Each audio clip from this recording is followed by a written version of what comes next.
Tudo bem, pessoal? Nós vamos falar hoje sobre a viagem do ex-presidente Lula a Cuba, no finalzinho do ano passado, e também sobre todas as viagens dos ex-presidentes.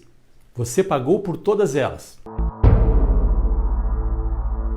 O ex-presidente Luiz Inácio Lula da Silva viajou a Cuba em 21 de dezembro, dia em que o número de novos casos da Covid-19 no Brasil bateu em 49 mil e de mortes em 779.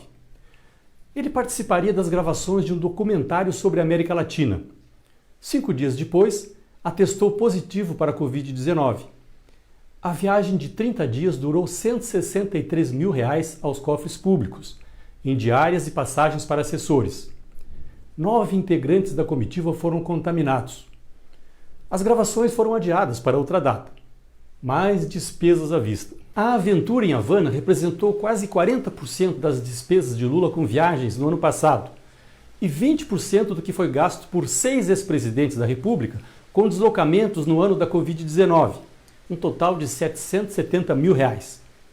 No ano anterior, essa despesa chegou a R$ 1.200.000, com Lula preso. Em 2020, o líder petista também esteve em Roma, Paris, Berlim e Genebra, gastando 357 mil em viagens internacionais. Incluindo as nacionais, foram 423 mil. Na viagem de Lula a Roma, em fevereiro de 2020, para um encontro de 1 hora com o Papa Francisco, para conversar sobre um mundo mais justo e fraterno, segundo o relato do ex-presidente, foram gastos 57 mil com passagens e diárias. Os ex-presidentes têm direito a 8 servidores públicos, incluindo assessores, seguranças e motoristas, mais passagens aéreas, diárias, cartão corporativo, carro oficial e combustível, como prevê a Lei 7.474, de 1986. 2 assessores ocupam o cargo do DAS 5, com salário de R$ 13.600. O gasto médio anual de um presidente fica em R$ 1 milhão. As despesas são custeadas pela Presidência da República, ou seja, com dinheiro público.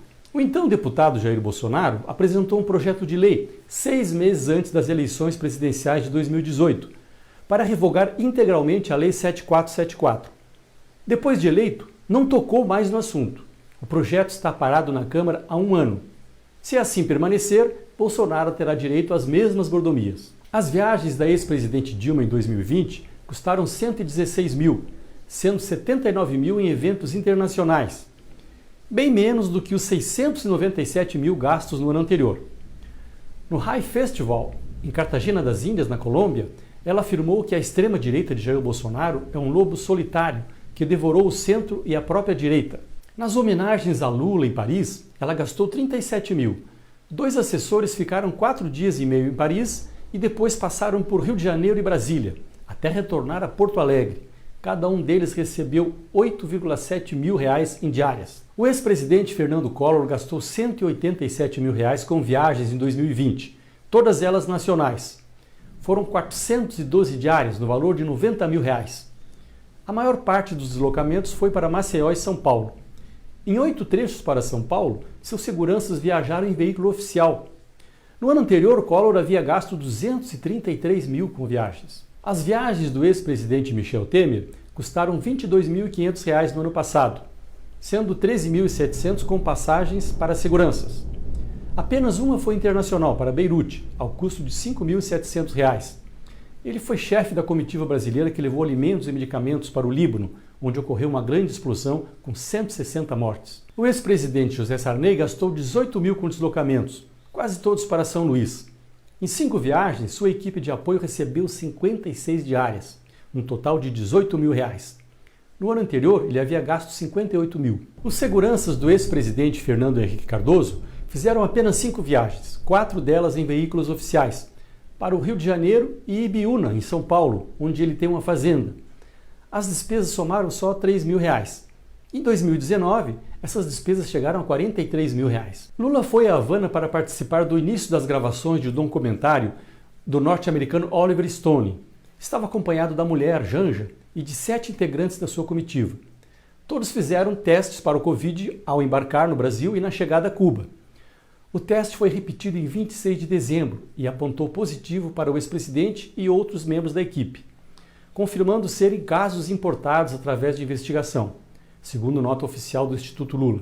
Ao retornar de Cuba, Lula agradeceu a solidariedade do povo cubano e elogiou o sistema de saúde daquele país, que, segundo ele, adota um protocolo unificado, inspirado na ciência e nas diretrizes da OMS. E aproveitou para criticar o presidente Bolsonaro. Disse ele: "Quero estender as minhas saudações aos profissionais de saúde que se esforçam para fazer o mesmo aqui no Brasil, apesar da irresponsabilidade do presidente da República e do ministro da Saúde." O blog perguntou à assessoria de Lula quanto tempo duraria sua estada em Cuba se não houvesse a contaminação e quanto custou ao governo brasileiro o tratamento dos servidores infectados em Cuba. Não houve resposta. Se você gostou dessa matéria, continue enviando críticas, comentários e principalmente sugestões para os próximos vídeos.